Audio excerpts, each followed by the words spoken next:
According to the predominance of subtle or crude forces, we may divide the motor and sensory organs into three groups. The subtle sattva guna sentient quality is predominant in the vocal organ, and tamaguna static quality in the region of the genitals. Vocal organ and hands are sattva guni because speech expresses internal ideas externally, and the hands give form to subtle inner feeling, or create arts and crafts.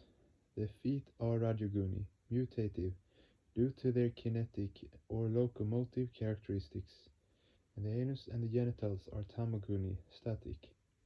According to the 5 functional distinctions of speech, action, movement, excretion and procreation, we determine the individual characteristic of the motor organs. There are functional distinctions among the sensory organs also. The ear receives sounds, the subtlest of the tanmatras, and so it imbibes the greatest amount of sattvaguna. The nose is tamaguni in the highest degree. The ear and the skin are sattvaguni, and the tongue and nose tamaguni. Biologically also we find that the more unevolved a unit entity is, the stronger are its tamaguni organs. In extremely undeveloped or unicellular organisms, we find no sexual distinction. Due to their extraordinary sexual power, they disintegrate their bodies into parts, schizogenesis, or reproduction by fission, according to necessity, for the maximum propagation of their species. But as the unit entities advance on the path of progress and higher mental development, the power of their organs wanes,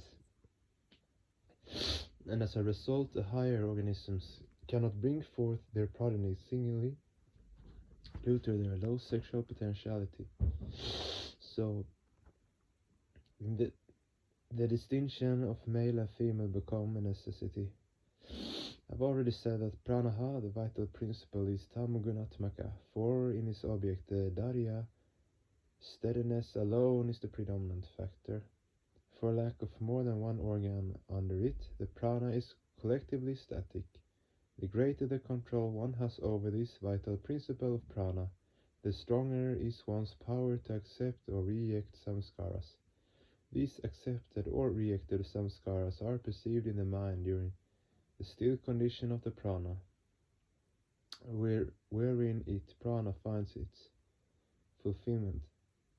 You are taking prana's help every moment of your daily life, just as you feel the heat or coldness of things through tactile inference or sparsha tanmatra. Similarly, you know their hardness and softness through prana. Suppose there is cotton and gold of equal temperature.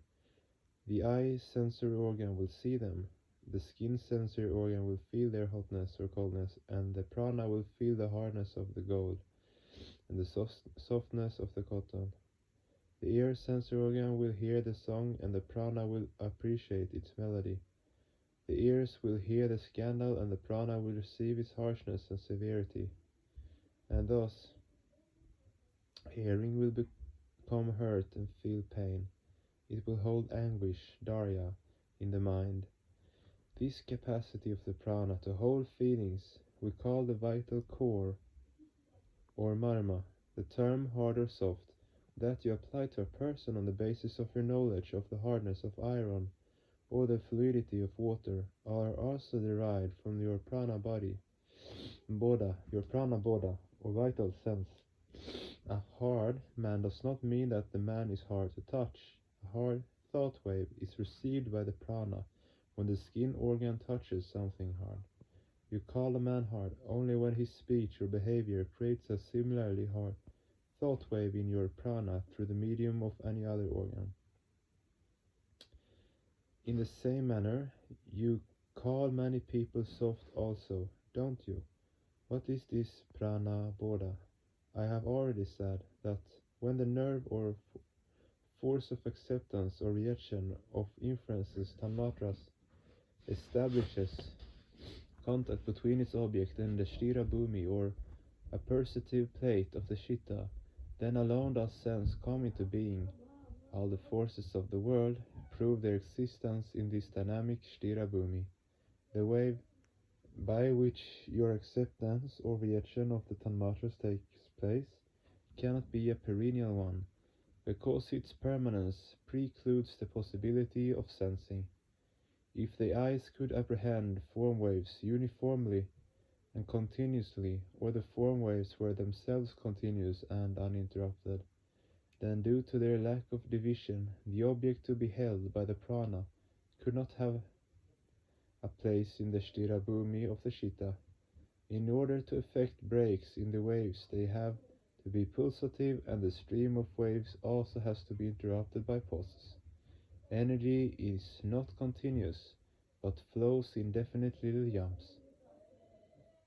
Thus the stream of energy has been called systolic or pulsatory in the scriptures.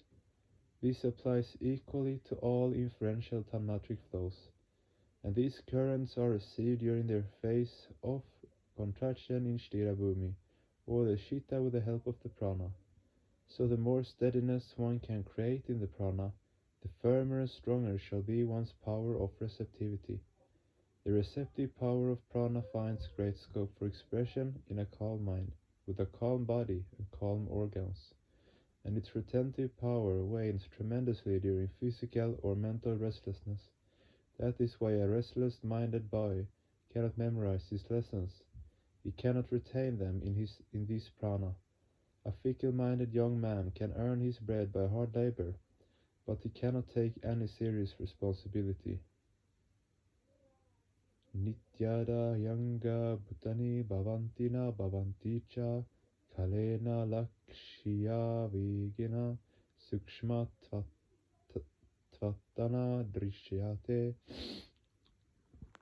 It is only due to the interim motionlessness in the course of movement that a unit entity can comprehend anything.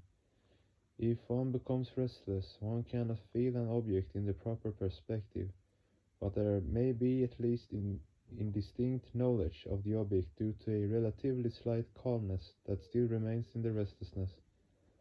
A person in this state is generally called bewildered, in a state of doubtful comprehension. The shorter the period of this interim motionlessness, the greater the speed of motivity, and thus also the degree of bewilderment. So you see, all forces, whether receptive or reactive, must be positive. When they are not positive, then their entities are outside the range of comprehension, and are therefore sensorially untenable, and intellectually either untenable or quiescent. The pause period of the systolic movement is the opportune moment for the acceptance of any sensation or idea. Similarly, the greater the composure in the prana, the stronger and keener is the power of receptivity. That is why sadhakas take pains to keep their prana under restraint and control. In the path of sadhana, intentional practice, there are two ways to control the prana: pranayama, breath control, and dharana, concentration.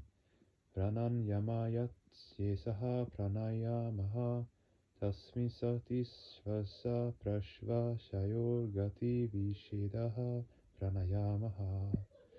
I have already said that the movement of every mundane force, whether active or reactive, must be pulsative.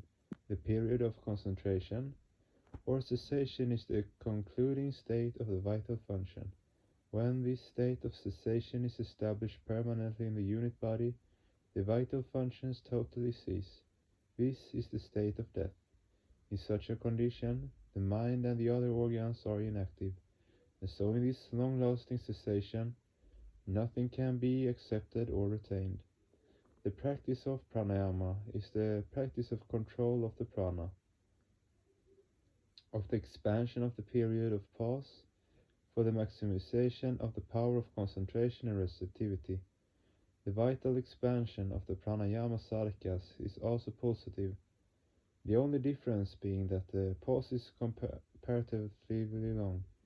Even in the sadhana of the introspective concentration, dharana, when the sthira bhumi of the chitta is fixed on the object, the vital function is also obliged to gradually prolong the duration of the pause. In that condition, the manifestative waves also diminish. Thus, whenever people ponder something with rapt attention, the movement of their vital functions gradually becomes more and more tranquil due to the prolongation of the duration of the form waves of their object of imagination. There are abuses of pranayama also. Let's say it again.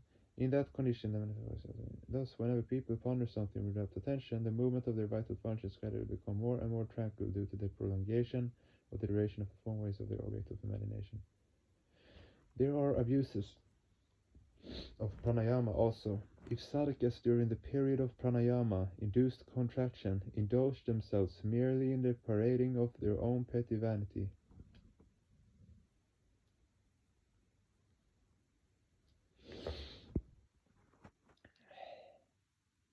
instead of using that force of contraction for the inculcation brahmabhava, cosmic ideation, that is, if they devote themselves to the expression of their own little egos, they will gradually tend toward crudeness, even without practicing pranayama. If people zealously propel their little egos toward worldly enjoyments, they will also meet the same fate. Pranayama is exceedingly harmful, devastatingly disastrous for those without cosmic ideation or brahmabhava. In common experience, we find that whenever people absorb themselves in some work, their power of contraction increases, and the movement of their prana becomes steady and regulated. But whenever they indulge in any sensory or crude act, the movement of their prana becomes remarkably unsteady and agitated. In such a condition, their minds are not amenable to comprehension, thought, or judgment. The agitation of the body causes the agitation of the prana. That is why all concentrative practices should be performed in a quiet posture, shtirasana, so that the practices of pranayama and dhyana contemplation may progress cohesively. At the time of meditation, the repeated movement of the body, now lying, now sitting, now standing, are extremely detrimental to mental concentration. Such a practice defeats the very purpose of spiritual meditation. Yastva vijnanavan bhavatya manashkaha sadhushushi nasa tat paramapnoti samsaram shadhi gashati. One who is not installed in vijnana or true knowledge, one who has not received the real esoteric practice of sadhana, one whose mind is not connected with buddhi, one whose mind constantly wallows in the dirty quagmire of meanness and sin, cannot attain Brahma, O Sadhaka. You must forget all your past deeds, all your tales of glory or ignominy. From the memorable moment you start moving on the path of sadhana or intuitional practice, do not look back. You have eyes in the back of your head.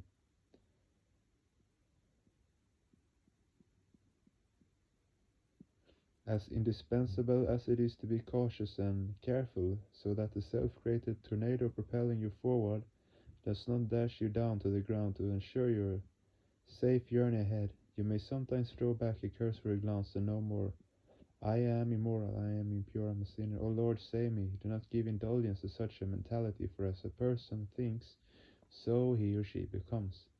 If you frequently think, I am impure, I am a sinner, then a sort of inertness or inferiority complex will take possession of your mind, and as a result, your vitality, in spite of all its strength and power, will become incapable of surmounting that obstacle and following its forward path of progress. Therefore I say, as long as this sort of inferiority complex remains, it is impossible to attain the final beatitude. It is impossible to attain salvation by sitting back idle and inactive, thinking that someone else is one's savior, or by reciting prayers like a parrot, a prescribed number of times every 24 hours. Let me repeat once again, even if your past life was depraved, from now on, from this very moment, completely purge your mind of that memory. Let your life begin anew. Take to sadhana from this very moment. Do not put it off until tomorrow, for tomorrow's sun may not rise on the horizon of your life.